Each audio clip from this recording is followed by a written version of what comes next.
Essa é mais uma edição do programa Ciência na Religião, uma parceria entre a Universidade Federal de Goiás e a Pontifícia Universidade Católica de Goiás. Hoje conversaremos com a Valesca Aureliano, professora adjunta da Universidade do Estado do Rio de Janeiro, doutora em Antropologia Social e pesquisadora do CNPq. O tema de nossa conversa será Espiritualidade e Saúde. Muito obrigado por aceitar nosso convite, professora. Tudo bem? Tudo bem. Obrigada a vocês, João, pelo convite. É um prazer estar conversando aqui com vocês nesse programa. A gente que agradece. E professora, para iniciar o nosso programa, a primeira pergunta é: o que a ciência já sabe sobre a relação entre saúde e religião? Então, bom, falando desde a minha área de conhecimento, que é a antropologia, né, como nós nessa disciplina nos debruçamos sobre fenômenos sociais, e sendo a saúde e a religião questões que dizem respeito à vida social, a gente sempre percebeu, né, nos estudos antropológicos, nas diferentes culturas, relações entre essas duas esferas que mereciam ser estudadas. Estudadas não no sentido de comprovar os efeitos curativos de práticas religiosas, mas de perceber como o sagrado estava conectado com a saúde e vice-versa, né? E o que essa relação aciona na vida das pessoas em termos sociais, culturais, políticos e afetivos. Então, logo cedo, na história da disciplina, quando ela ainda se voltava para o estudo de sociedades não ocidentais, ficou claro que práticas de saúde e práticas mágico-religiosas estavam conectadas, né? Que os sentidos dados aos estados de saúde e doença tinham muito a dizer sobre a organização social de um grupo. Então, por exemplo, Victor Tanner, um antropólogo, né, foi um antropólogo britânico que analisou, a partir de rituais de cura, como se dava a resolução de conflitos em uma sociedade africana. Então, a antropologia, né, pensando a ciência da qual eu faço parte, ela desde sempre percebeu essas conexões entre sistemas médicos e sistemas religiosos na vida social. Do ponto de vista, né, do que a gente costuma chamar, por falta de uma expressão melhor, da medicina ocidental, a gente pode dizer que, de certa forma, sempre houve um interesse em estudar práticas, algumas práticas religiosas de cura, mas durante muito tempo esse interesse, né, tinha como perspectiva apenas censurar e condenar essas práticas como formas de curandeirismo, de charlatanismo. Então, nós temos, por exemplo, teses das faculdades de medicina no Brasil, do século XIX, que se voltaram para o espiritismo ou para religiões de matriz africana, compreendendo as práticas de cura dessas religiões como nocivas à saúde pública, né? Então, um interesse de pesquisa sobre religiões ou práticas religiosas relacionadas à saúde estavam presentes ali, mas como uma forma de marcar uma posição entre o que seriam os domínios da saúde e os da religião. A partir da contracultura, a gente pode observar o início de uma nova abordagem, né? A gente vai ter o movimento hippie, depois a nova era, onde uma perspectiva holística do ser humano vai se fortalecer, e a crítica a essa separação mente e corpo também favorecendo outras percepções sobre os estados de saúde e doença. E nas duas últimas décadas do século XX, a gente vê, então, não vê exatamente a questão da religião, mas a ideia de espiritualidade sendo reconhecida pela OMS, né, a Organização Mundial de Saúde, como um elemento que faz parte daquilo que constituiria a saúde humana e o seu bem-estar. Então, é muito complexo, né, abordar a categoria da espiritualidade, mas, resumidamente, né, a gente pode dizer que é uma categoria polissêmica e que emerge, né, nessa tentativa de dar conta de diferentes práticas e vivências que, embora relacionadas ao sagrado, não necessariamente estariam ligadas ou dependeriam do pertencimento a uma instituição religiosa. Então, pensando, né, perseguindo essas três categorias, saúde, religião e espiritualidade, a gente começa a ver um crescente interesse na medicina ocidental em estudar os efeitos da espiritualidade, né, ou da fé nos estados de saúde e doença. Inicialmente, um interesse forte vindo da psiquiatria, e mais recentemente da neurociência, né, e entender os efeitos de práticas religiosas sobre a saúde física e psíquica. E aí a gente vê proliferar, né, nas últimas décadas, estudos sobre benefícios da meditação para o cérebro, para o controle da pressão arterial, entre outras coisas, ou se a oração produz algum benefício para pessoas internadas, e há várias pesquisas hoje, né, sobre esses temas que ficaram populares, como as do psiquiatra americano Harold Koenig. Então, pesquisadores dessas especialidades médicas têm se dedicado a compreender essa relação e apontar seus benefícios e limites, né? Eu como antropóloga, não vou poder dizer qual o grau de aceitação, de forma geral, dessas abordagens dentro da medicina, de forma mais ampla, né? Mas pela expansão das disciplinas de espiritualidade e saúde nos cursos de medicina nos últimos anos, tanto no exterior como no Brasil, do interesse de financiamento de pesquisas nessa área e da abertura, né, de espaço para publicação dos resultados dessas pesquisas em revistas conceituadas, a gente pode dizer, né, que abriu-se, né, uma interlocução maior nas ciências da saúde para entender os efeitos de práticas religiosas e espirituais e o que elas podem exercer na saúde das pessoas. Entendi. E, professora, existem diversos tipos de terapias espirituais. Quais são aquelas que já são reconhecidas pelo SUS, o Sistema Único de Saúde, e que são aceitas, inclusive em hospitais? Então, né, primeiro eu acho que cabe a gente distinguir um pouco, né, o que a gente chama de terapia espiritual, terapia alternativa, terapias complementares, né, muitas vezes a gente usa esses termos como sinônimos, mas eles podem carregar acepções bem distintas a partir do lugar de onde se fala, quem fala e que relação há entre os interlocutores. Então, por exemplo, né, no meu campo de pesquisa, em um hospital espírita em Santa Catarina, que atendia, né, pacientes com câncer, e onde trabalhavam profissionais de saúde, né, como médicos, enfermeiros, nutricionistas, todas as terapias oferecidas eram consideradas espirituais e ou complementares, mas jamais elas eram nomeadas como alternativas, né, pois a instituição dizia que ali não era um lugar alternativo à medicina ocidental, mas sim complementar a ela. Por outro lado, né, na instituição da Política Nacional de Práticas Integrativas e Complementares no SUS, né, que é uma política que foi lançada em 2006, né, os termos espiritual e alternativa não aparecem, né, o que a gente tem são os termos de práticas integrativas e complementares. Então, eu diria assim, que no SUS, explicitamente, né, nós temos práticas nomeadas, não temos práticas nomeadas explicitamente como espirituais, né, sendo oferecidas, pelo menos não com o uso desses termos, né, que são comuns no espiritismo falar de terapias espirituais, né, mas as práticas reconhecidas pela política, né, algumas delas como reiki ou imposição de mãos, que estão incluídas na política, né, elas são consideradas em outros contextos como práticas espirituais, né? Então, oficialmente hoje, pela Política Nacional de Práticas Integrativas e Complementares, a gente tem no SUS, né, desde a medicina tradicional chinesa, a acupuntura, a medicina antroposófica, a homeopatia, a Ayurveda, né, que são sistemas médicos reconhecidos, né, até práticas como a biodança, a dança circular, a meditação, reiki, shantala, né, yoga, para falar, né, dos mais conhecidas, como também constelações familiar, imposição de mãos, como eu já falei, entre outras. Então, assim, né, existe essa nomenclatura muito variada para definir essas práticas, né, e várias, oficialmente, né, no site do Ministério da Saúde, a gente vai encontrar essas que eu falei, mais algumas outras, mas nenhuma explicitamente nomeada como espiritual. Porém, né, temos hospitais que têm adotado práticas que são abertamente ou mais explicitamente consideradas espirituais. Principalmente em hospitais que são vinculados a instituições espíritas, né? Então, por exemplo, a gente tem um hospital espírita de psiquiatria no Paraná, que é um hospital convencional psiquiátrico, né, que atende pacientes pelo SUS, por convênio médico, né, e que além de oferecer o tratamento psiquiátrico com uso de medicação, psicoterapia, oferece aos pacientes também, aqueles que desejarem, um serviço de atenção espiritual que envolve a fluidoterapia, passe, desobsessão, que são considerados recursos terapêuticos do espiritismo, né? Então, e quando eu fiz a minha pesquisa de doutorado em Santa Catarina, no hospital universitário, né, da cidade, lá de Florianópolis, tinha um programa que atendia a comunidade acadêmica, né, universitária, que tinha entre as terapias complementares que eram oferecidas a apometria, né, que é também uma técnica que veio do espiritismo.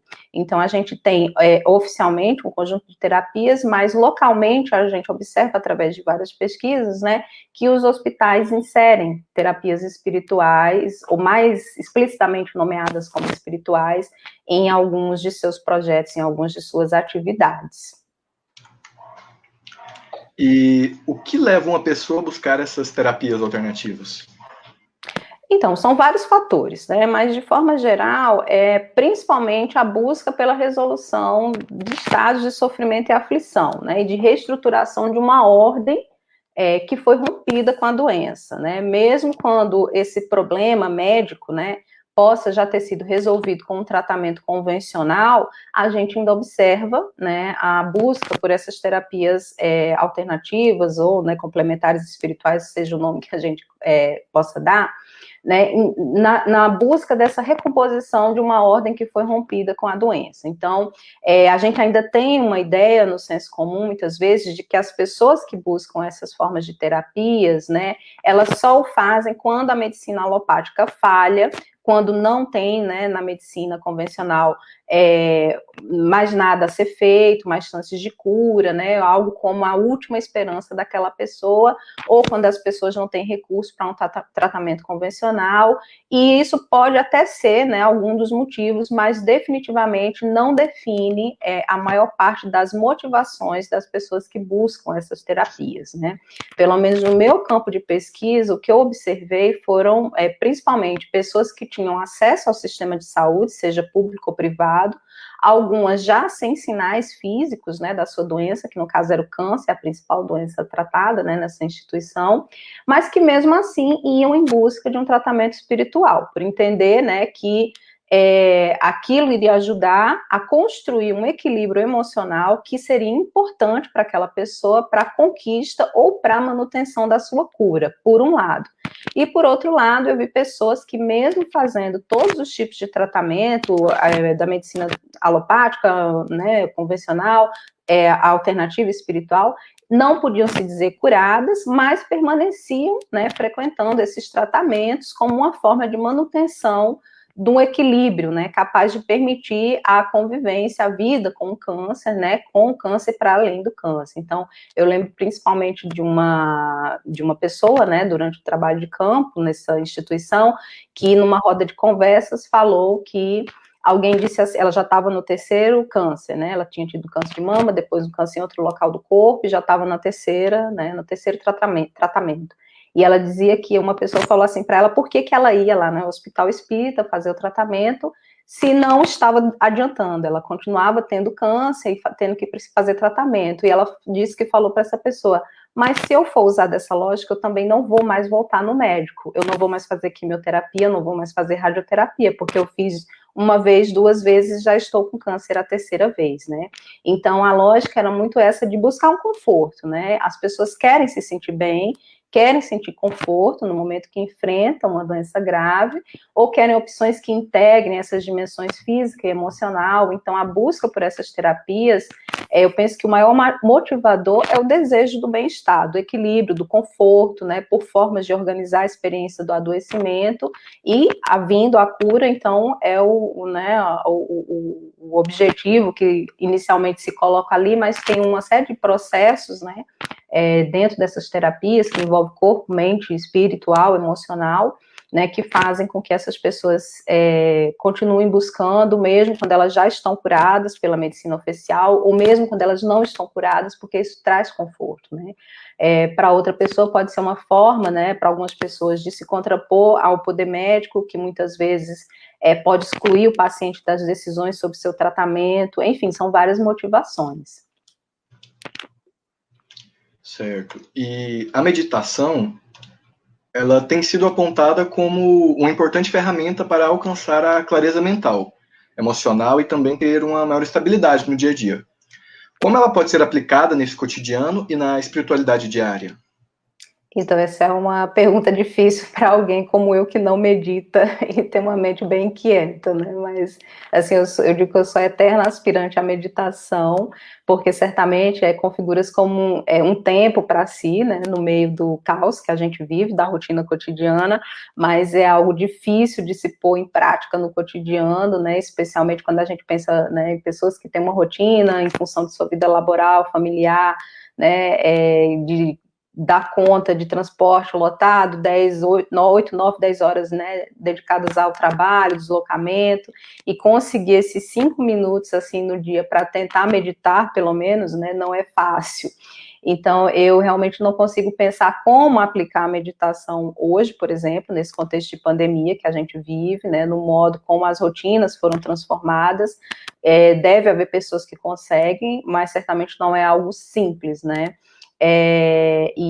Assim, é uma tentativa, é um exercício, mas o que se tem, né, no horizonte das pessoas que têm afinidade com essas práticas, que tentam, mas eu penso que também a gente tem que pensar, né, essa busca pelo bem-estar relacionada ou tendo em mente os contextos em que as pessoas vivem, né, e as possibilidades que elas têm do autocuidado, né, e eu digo isso pensando para a gente não correr o risco de incutir nas pessoas, né, algum sentimento de culpa no momento que a gente começa a exigir, né, que elas devem se cuidar da sua mente, cuidar do seu corpo, mas sem reconhecer que para o exercício desse cuidado, né, precisa haver algumas condições mínimas, né, então, quando você me pergunta como ser aplicada no cotidiano hoje, na espiritualidade, eu penso que, né, para as pessoas que já internalizaram uma prática, que seja da oração, né, no final do dia, quando vão fazer uma oração, uma prece, esse é um momento que elas estão tentando uma conexão, que seja de 2, 3, 5, 10 minutos, né, que é possível para aquelas pessoas que ao longo do tempo internalizaram essa prática, né, iniciar essa prática que é mais complexo, né, então é difícil, assim, de dar uma orientação, claro que as pessoas que trabalham, né, com isso, que atuam nessas áreas, vão saber responder com certeza muito melhor do que eu, mas eu penso que tem se tornado, e claro, é uma coisa que a gente tem que combater, tem que se tornado cada vez mais difícil esse tempo para si, né, no cotidiano, e a gente tem que começar também a questionar, né, as estruturas que fazem com que a gente não tenha esse tempo, e não só cobrar das pessoas que elas se cuidem, né, mas elas podem se cuidar, elas têm as condições de fazer esse cuidado, né, isso também tem que ser uma questão. Entendi. E, professora, o que você acha das cirurgias espirituais? E como você avalia fenômenos como o José Arigó, na década de 50, e o mais recente caso do João de Deus?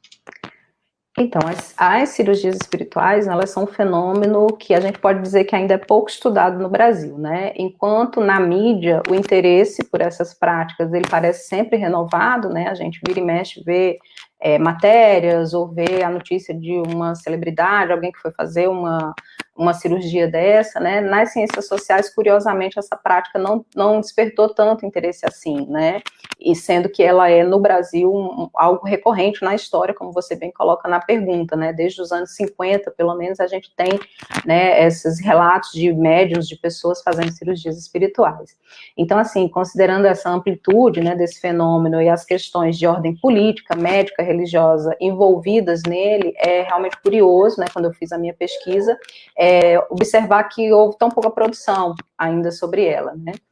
Então, a atenção dedicada às cirurgias espirituais, mesmo entre pesquisadores que investigaram o espiritismo e suas práticas de cura, né, quando ela não está ausente dessas análises, ela é tratada de modo superficial, às vezes, né. Na minha tese, eu dediquei um capítulo a essa coisa dessa prática das cirurgias espirituais, mas em outros trabalhos sobre o espiritismo aparece muito pouco, né. Então, um trabalho dedicado só à questão das cirurgias, em língua portuguesa, pelo menos, né, do que eu conheço, ao que me consta, só teria um livro, né, publicado em português, na área das ciências sociais, que é do, né, americano Sidney Greenfield, que fez pesquisa no Brasil e que, assim, não refletiria, foi um livro já publicado, né, em 99, nos anos 90, que talvez não reflete mais o contexto atual dessas práticas, na minha opinião, né, e sua complexidade, mas a gente deve reconhecer o pioneirismo desse autor e investigar esse fenômeno social que tem despertado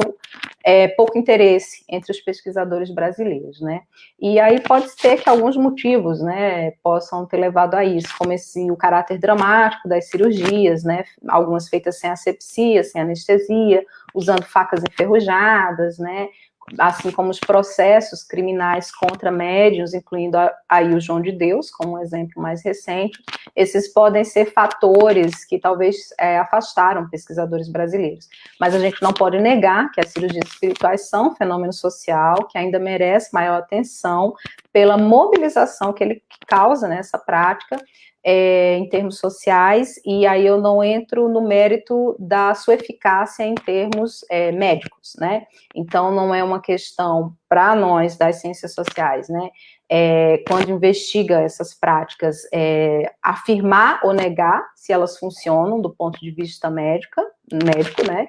Embora estudos nessa área seriam muito bem-vindos, né, e há alguns pontuais. Então tem um psiquiatra, né, que é da Universidade de Juiz de Fora, e acho que hoje, se não me engano, ele está na USP, que é o Alexander Moreira Almeida, e ele é um psiquiatra que tem, né, um núcleo de pesquisa sobre espiritualidade e saúde, é um dos que faz, né, e tem um artigo dele com outros autores, investigando as cirurgias espirituais de João de Deus, né.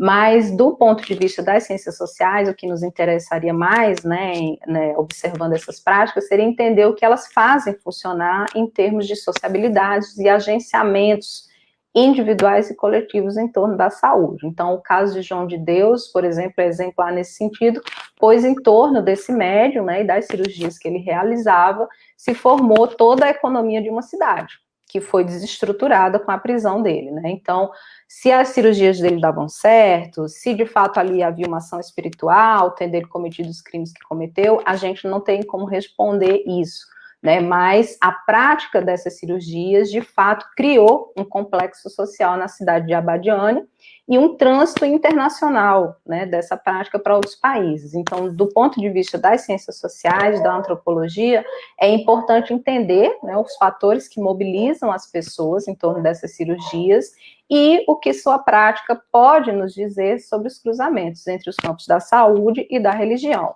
tanto do ponto de vista de aproximações como de conflitos, né? Entendi. E o charlatanismo é muito comum quando se fala de tratamentos espirituais. Quais são as características de um charlatão? Bom, falando a partir da minha experiência de pesquisa, né, no universo do espiritismo, né, e aí eu estou falando, assim, da experiência de pesquisa que envolve a pesquisa da literatura, né, também sobre o tema, do que foi produzido, né, e não produzido apenas na academia, né, mas também em jornais. Então, todo esse levantamento documental que a gente faz quando está fazendo uma pesquisa sobre um tema. Então, o que eu percebi, né, fazendo essa pesquisa, é que as instituições sérias são aquelas, e aí pensando no universo do espiritismo, que trabalham regidas por um dos princípios básicos da doutrina, que é a caridade. Então, são lugares onde as pessoas não serão cobradas para serem atendidas ou não terão seu tratamento condicionado a pagamento ou retribuição financeira compulsória. Então, no lugar que eu fiz a pesquisa, que é o Centro de Atendimento ao Paciente com Câncer, né, que é localizado em Florianópolis, que é uma instituição vinculada a um centro espírita muito grande, né. Lá, por exemplo, as pessoas em tratamento eram orientadas a não doar nenhuma quantia ao centro. Depois que seu tratamento acabasse, se aquelas pessoas se sentissem inclinadas a contribuir com a casa, elas poderiam fazer isso através de doações, né, esporádicas e anônimas em depósito bancário, ou de forma contínua, autorizando o débito de algum valor que elas escolheriam nas suas contas de luz, né. Então, havia um convênio com a companhia de luz da cidade que, né, fazia essa arrecadação para a instituição. Então, a instituição, essa instituição lá tem uma legitimidade muito grande, né, justamente por fazer esse trabalho de forma gratuita. Então, eu desconfiaria de lugares que condicionam o tratamento a pagamento e em valores pré-fixados, né? É X para você se tratar aqui, com essas terapias espirituais e tudo mais. Eu desconfiaria também de lugares que pedem ou exigem exclusividade, ou que orientam a pessoa a abandonar outros tratamentos que estejam fazendo, principalmente se for o abandono do tratamento convencional. Então, no lugar onde eu fiz a minha pesquisa, eles eram orientados a continuar com seus tratamentos de quimioterapia, de radioterapia, seguir as orientações médicas corretamente e fazer também o tratamento espiritual, né? Pois a percepção, né, das pessoas que trabalhavam nesse lugar e da sua direção é que o tratamento espiritual ajudaria o tratamento convencional e vice-versa, ampliando as chances de cura do paciente. Então, não havia uma disputa com a medicina alopática, né, o tratamento espiritual iria agir onde essa medicina convencional não alcança, né, os corpos sutis, o emocional, e se reconhecia, né, essa complementariedade entre as duas formas de tratamento. Então, eu entendi isso como algo muito legítimo e honesto, no sentido de não prometer curas miraculosas, né, então desconfiaria também de lugares ou pessoas que prometem curas miraculosas, né, mas sim, né, apostar mais naqueles que estão favorecendo um caminho para a busca, né, da cura, que envolve um trabalho longo, do conhecimento de si, de uma disciplina, com todos os tratamentos que a pessoa estiver fazendo. Então, acho que lugares que prometem demais, que garantem a cura de qualquer doença, eu desconfiaria. E, professora, muitas pessoas buscam o conforto espiritual devido à incapacidade de arcar com os custos de um tratamento médico ou psicológico. Que relação você vê entre dificuldades financeiras e a busca pela religião? Então, acho que como eu disse antes, né, respondendo outra pergunta, eu entendo que né, pela minha experiência de pesquisa, que as dificuldades financeiras, elas são um possível aspecto para a busca dos tratamentos espirituais ou por conforto espiritual em alguma religião, mas de forma alguma é um fator determinante, né, porque se assim fosse, a gente não veria, né, nesses lugares, pessoas de alto poder aquisitivo recorrendo a tratamentos desse tipo, ou a templos religiosos, né, eu acho que os exemplos mais comuns são atletas e celebridades. Se a gente fizer uma busca rápida na internet, vamos achar vários, né, que buscam as cirurgias espirituais, buscam os tratamentos espirituais, que pedem corrente de oração e que são pessoas que estão totalmente assistidas pelos sistemas médicos oficiais, né, então não é a carência financeira isoladamente que vai motivar essa busca, como também não é isoladamente a gravidade da doença, né, há diversos fatores. Mas, claro, né, vai haver sim aquelas pessoas que, na impossibilidade de ter um tratamento médico ou psicológico, recorrem ao que é possível para elas, e esse possível pode ser a religião, né, por ser também algo que já faz parte da vida daquela pessoa. Mas eu penso que não é necessariamente o principal motivo ou o único motivo de busca, e é importante que não seja, né, porque devemos ter em mente, assim, que o direito à saúde é um direito social a ser cumprido pelo Estado, sendo a religião integrante das formas de alívio, né, buscada pelas pessoas, mas nunca um substituto para a falta de acesso ao sistema de saúde, né? Ela pode somar, mas ela não vai substituir.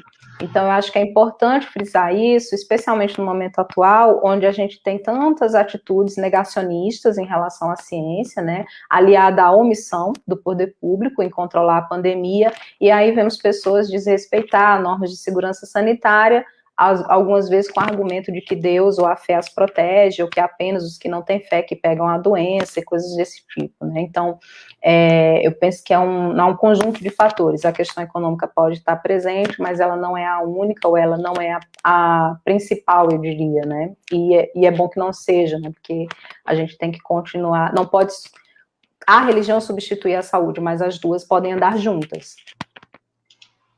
Sim. A gente está encaminhando agora para a última pergunta do programa, que a gente queria saber, num período de pandemia e isolamento social, sem a possibilidade de visitas a espaços religiosos ou terapêuticos, como é possível buscar esse apoio e esse conforto?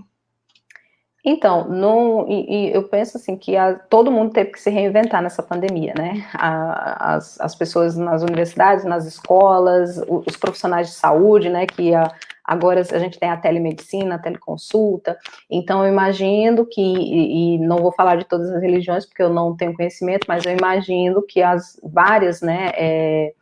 Religiões adaptaram-se também a esse momento, né? Algumas já tinham essa forma de alcançar os seus fiéis, né, através de outras formas que não o culto, ou a missa, o encontro presencial, e nesse sentido as televisões, né, já cumpriam esse papel de alcançar esses fiéis nas suas casas, né. Então, eu penso que, na perspectiva de manter essa aproximação com a sua prática religiosa, tanto católicos como, né, evangélicos encontram através das mídias e das redes sociais hoje, né, uma forma de alcançar esse contato, né, com essas práticas, né.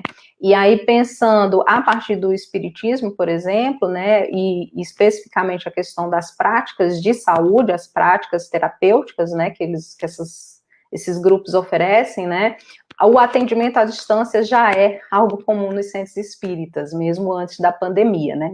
Inclusive para a cirurgia espiritual. Então, não só no lugar onde eu fiz pesquisa, mas vários centros espíritas, né? Se a gente entra nos sites, eles oferecem, né, a possibilidade de um atendimento à distância. Você dá o nome, alguns dados, né? E é combinado uma hora em que a pessoa vai ficar num lugar tranquilo, deitada, com uma roupa branca, algumas vezes com a água do lado, e durante 30 minutos, né, vai ser feita aquela intervenção via espiritualidade, né, a práticas de reiki à distância também, né, mentalizações, meditação guiada, que pode ser feita também hoje via internet. Então, para os adeptos, né, a espiritualidade não precisa obrigatoriamente de uma copresença ou uma simultaneidade para atuar.